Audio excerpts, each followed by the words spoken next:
Just as the woman was about to open the door, she was horrified to discover a man with plastic bags wrapped around his feet walking toward her. She hurriedly and cautiously put her keys away. Only when the man walked upstairs did she finally let her guard down. But the moment she opened the door, the man suddenly turned around and quickly ran toward her. Then, catching her off guard, he injected half a syringe of anesthetic. The dosage of this anesthetic was very precise, not only completely incapacitating the woman, but also ensuring she remained fully conscious throughout. Subsequently, the perpetrator injected a large amount of muscle relaxant into the victim's body. This drug keeps a person's facial muscles completely relaxed, so the victim's face showed an eerie smile after death. This was a serial murder case that had eluded the police for 27 years. The killer specifically targeted young, beautiful women. But strangely, after succeeding, the victims were neither raped nor sexually assaulted. There weren't even any signs of struggle or altercation on the bodies. Apart from finding 2 needle marks on the victims, there was also a knife wound on the wrist. The police could not find the killer's fingerprints at the crime scenes, not even a complete footprint. So even after the veteran detective captain pursued the case for 10 years,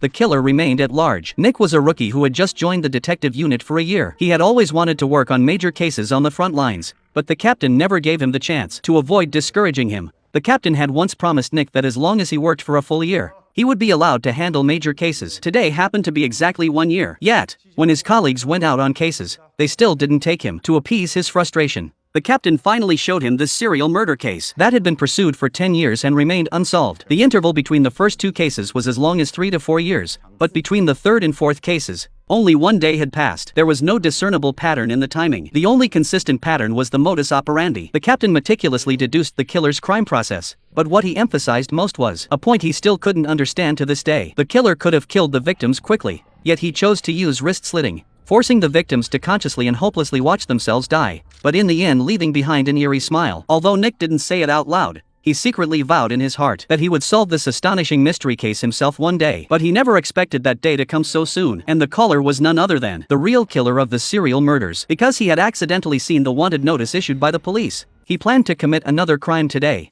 right in front of the police.